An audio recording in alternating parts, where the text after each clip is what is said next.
Hello, hello, hello, hello, hello, and welcome to the precipice of adventure while we go to the Super Tio Kart Lost Courses Part 3, Amorphi Mundo. It's been a while since I made a video on this track, but Tio has sent me the newest version of the Lost Courses, so go straight on and I'm going to pick Luigi. Not the mushroom cup. Sorry about that.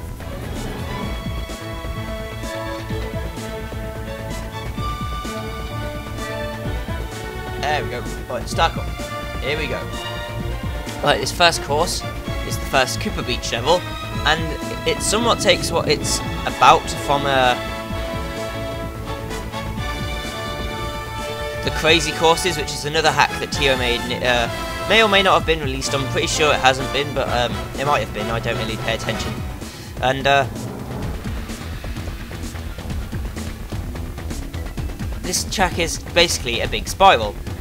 So in which you go, the track is at the same point on every line of every lap, and you just go in and in and in, making every lap shorter.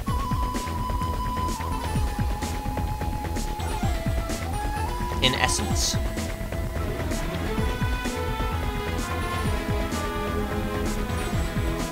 But thankfully, Tio has programmed the AI to go slower in water, because most people who hack don't change the value for the water, so the comms go faster than the human can possibly go, making the levels ridiculously hard, even on 50cc. So, you know it's good when you can finish a track in 57 seconds, that's all I can say. Now then, we're going to the Choco Land, the land of chocolate and fun and dreams. This track will not take 57 seconds, I imagine. It will take much longer than that to accomplish. As you could have seen by the trophy, I've already finished the Star Cup on 50cc, but that's because I wanted to test it, see if I could possibly do it at all. So I decided that yes, I can do it, so I'm going to make a video of it. I'm not going to embarrass myself and make me seem crap by showing myself failing. Now am I?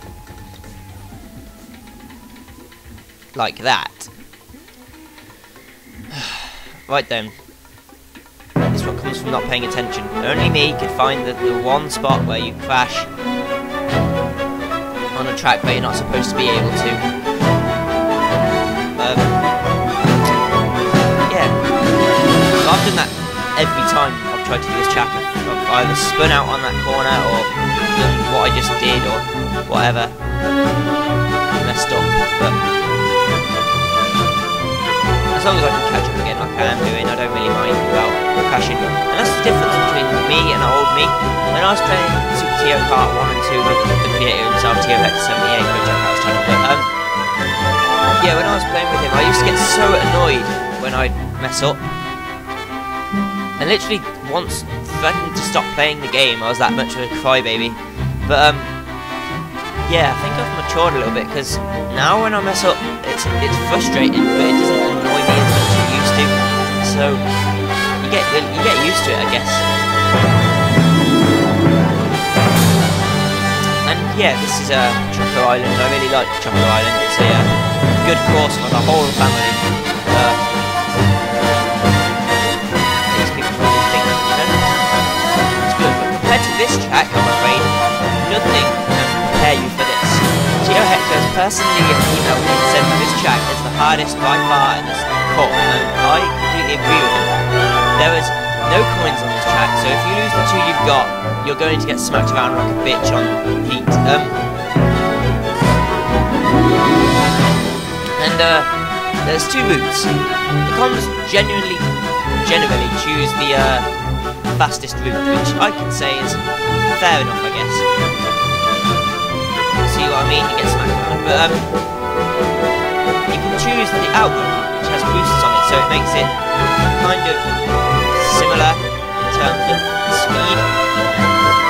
But I still prefer to go around the fast route than the fastest route. Tio also told me there were no intentional feather jumps on the track. The important word there is intentional, because you can still do feather jumps, but it won't actually benefit you in any kind of way that you seem deemed to be viable in modern society. So, yeah, I do like this track though, because if you can get the hang of it and not crash, it actually becomes quite a pleasure to do this track. It becomes easy and you can just go around and speed. If you mess up, you really feel it. You really feel all of the chaos capacity to fly around. But anyway, well, here we are, Bowser's Castle. 4 seconds, we're going to play this now. So this is basically how I imagine a Bowser's Castle track should look.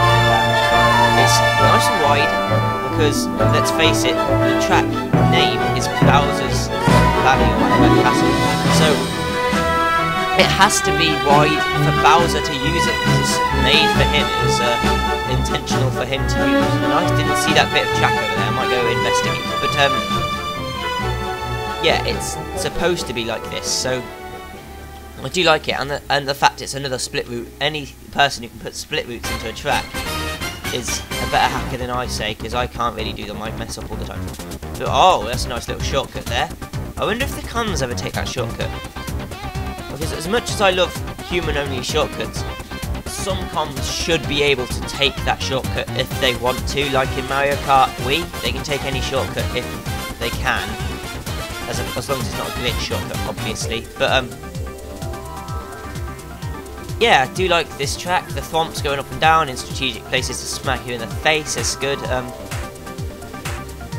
But the only thing I noticed, and this isn't Tio's fault because it happens with every Mario Kart, is that the jumps in Bowser's Valley become redundant, as in they have a maximum jump height as opposed to any other track which doesn't. So you can only ever jump so high or so far.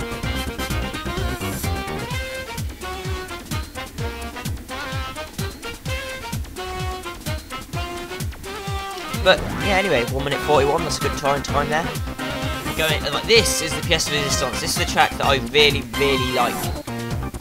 Basically, the conventions of Mario Kart editing state that you have to start upwards because, I don't want to bore you, but the AI and all that starts upwards. You can't have it starting downwards. But Tio has counteracted this by putting that little backwards R shape in the middle of the track and making it start downwards, meaning that you can go the other way around the track, which is a very, very good feat. And it's actually pretty time saving, because if you wanted to make this track again, all you'd have to do is fix up a few things, and you have 2 tracks here, not 1, because you can just start reverse or just change it around a bit so this starts forwards, meaning that you could possibly have the first reverse and normal track ever in Mario Kart hacking history. I don't really know, but it would be quite a feat if you managed to achieve it. There are 1 or 2 little snags that come with this idea. Although it's a great idea, sometimes the lap counter won't work, and that's a big thing for me, because if I'm in the lead and you suddenly don't have a lap counter, you're immediately in 8th. No matter how fast you are, unless you lap someone, obviously, but most of the time you'll be immediately in 8th. So, I understand why it happens, because you're on the left-hand side of the track, and then you're on the right-hand side, and you're really near to the lap counter every time. But it really shouldn't happen. And I do apologise, because I hate to say bad things, but if you can't do it so that every lap counts every time, you really shouldn't do the idea. But maybe it's just me being moany and all that shit, but you could just stick to the right of the track like I'm doing, and it won't happen.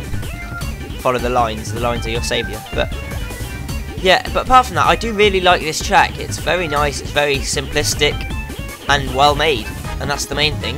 No point having a good track if it's made like crap. But every time I see these lines, it reminds me of Pilot Wings. Don't know why. But anyway, yeah, this is a really good track. Yoshi's on my tail. The fact is that the comms aren't well far away from you, and that's a good thing. So yeah, good job there. Finished it just with time to spare. 9:36, 7, 8, 9, 40-ish. So I'm going to say my goodbyes now. Thank you for watching, and goodbye.